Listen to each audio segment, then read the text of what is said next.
แล้วก็กินผักอันนี้ซ้ำนี่ก็อิ่มครับนึง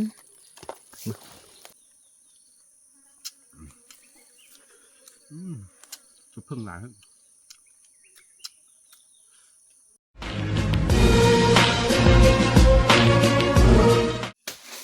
ฮัลโหล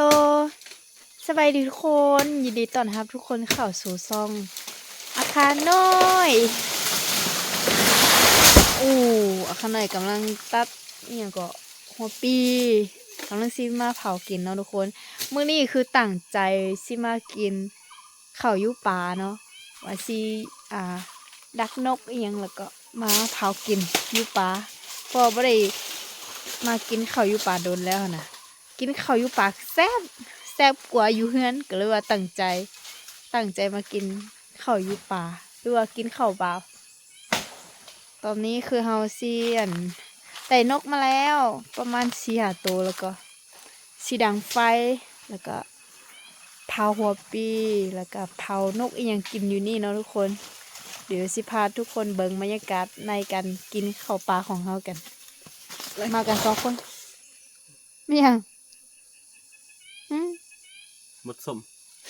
ทำมากินข้าวปลาเลยทุกคนเด้อมีเด้อตั้งใจมากินข้าวปลามาหาของปลามาดักนกช่วงนี้คือนกมากินน้ำกับมันดักนกดักไฟ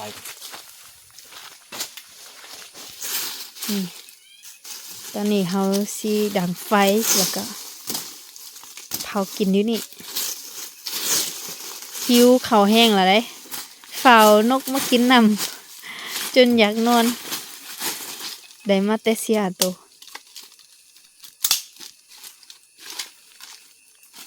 จะพูดนอนเดี๋ยวพูดนอนเดี๋ยวนอนก็งานอนก็เลยว่านอนอยู่หั่นแหละนกมาข้างน้อยยิงเราจึงตื่น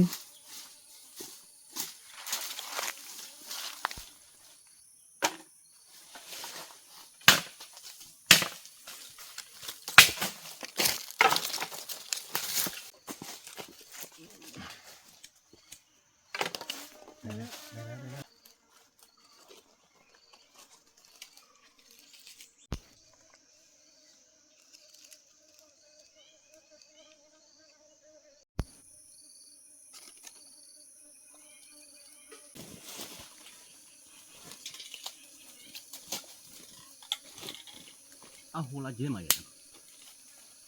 ตั้งจะเดินกันไม่เจ๊เลย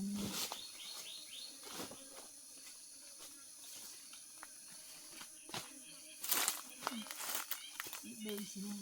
เหลือสิก็บังฮะสิเยอะ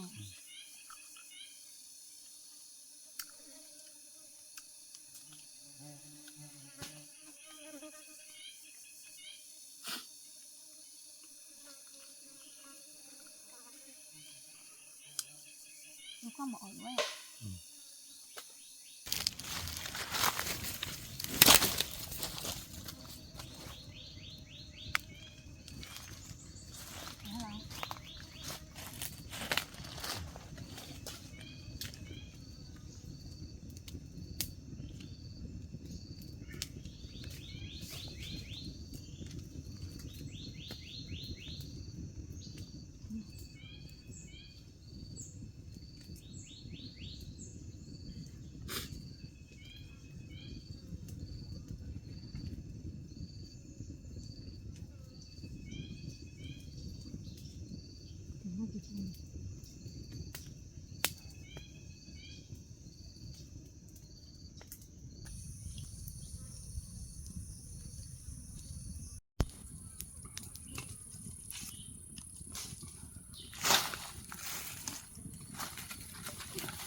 บรรยากาศ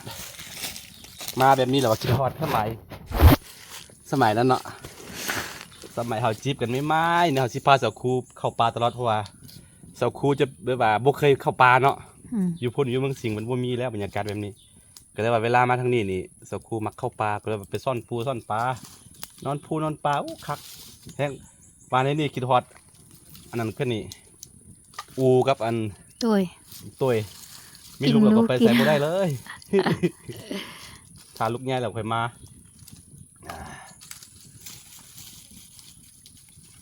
มีลูกเราบ่คือตอนบ่มีลูก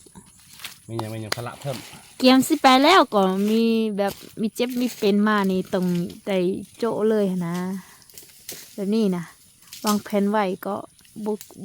บ่ไปตามแผนถ้าว่ามีลูกมาได้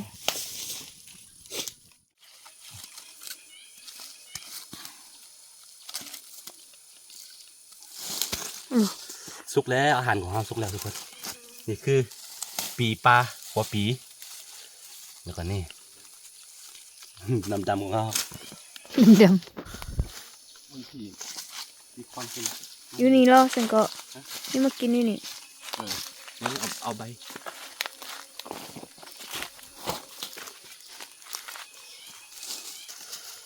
อ๋อหัวปี แซ่บเลยจำมะเขือโอ้ยมะเขือปนกินนะโอ้หอนมัน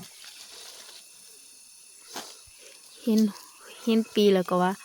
คนอาคารนี่เขาไว้กินเนาะตอนแม่ลูกอ่อนน่ะนะ แมน เขาไห้คลำเด็กขาดเลยตัวนี้นะ อันนี้กับอัน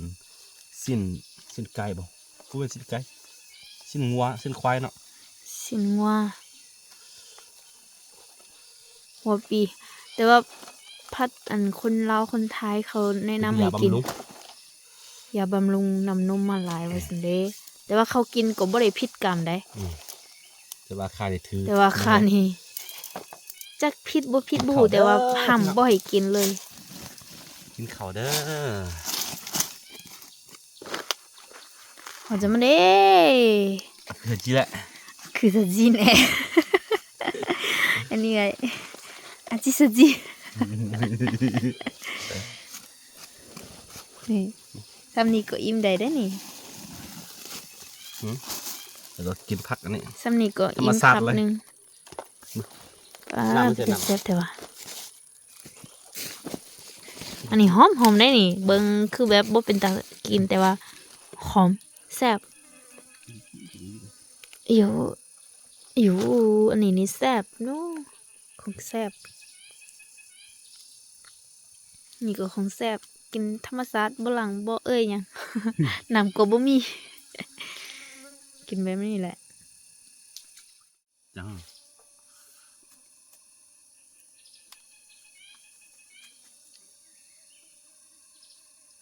มันร้อนอยู่ น้ำจังเด้อ ได้ไหมแล้วปลาขึ้นมาคือ ปรับเลยฮะน่าชื่อ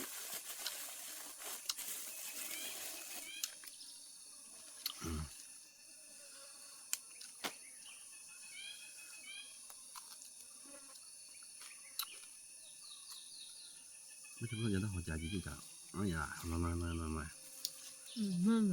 อย่า ได้จัง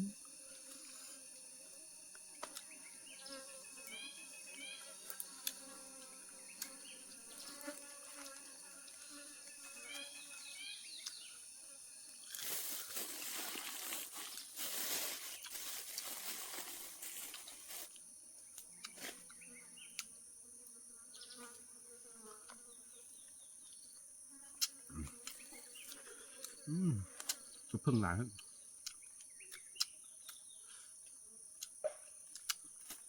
เขาติดมือกินงาม มันยากเลยก็ เร็วย้ำถ้ามันว่าปลาหยาวแล้วก็จะมาแล้วก็ ปากมันคือ แล้วก็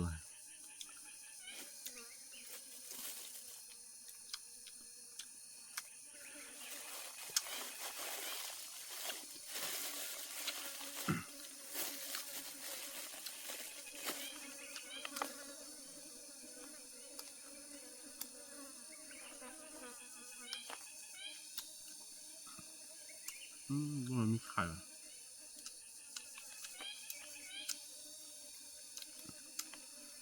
มีไข่ในน่องเลย นี่เครื่องอันนี้ อืม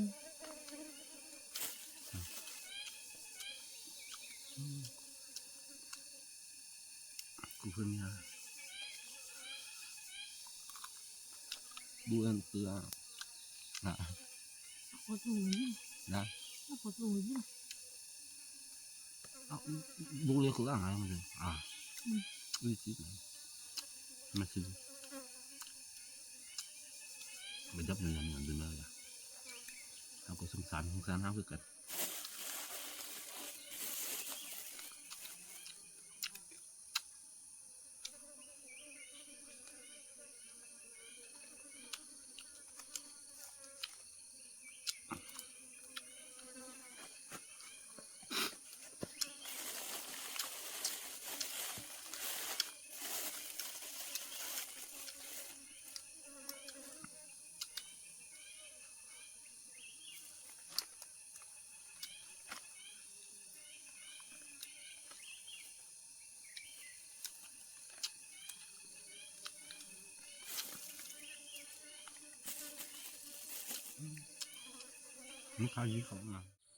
โอ้กินข้าวอิ่มแห้งตอนนี้ไปได้เจ้าครูไม่ได้มากินข้าวปลาโดนพอสมควร คือนี่คือสิบ่กินข้าวแล้ว อิ่มโพด นี่แหละบรรยากาศนานๆที่เขาก็สิออกมาเนาะทีมลุกไว้น้ำอากินน้อยแล้วก็มาหาอยู่หากินแล้วก็มากินข้าวปลาเพราะว่ามันบรรยากาศมันได้นะเดี๋ยวช่วงนี้อยู่บ้านเนี่ยมันร้อนเนาะโคตรเลยโคตรร้อนพี่นะก็เลยว่ามาอยู่ปามนจะเย็นๆโอเคนี่คือบรรยากาศกันหาอยู่หากินสไตล์แบบย้อนยุคย้อนสมัยคิดฮอดตอนนั้นคบกันไม่ก็เรียกว่ามาฮันนีมูนคืนมันย้อนความทรงจำโอเคทุกคนอาสิไปยามกับดักมันเพราะว่าว่างกับดักไปเนี่ยตอนแรงผลแล้ว6-7 โมงเลยจะกลับนะรอให้นกหนูขึ้นนอนหมดแล้วยังกลับโอเคสบายดี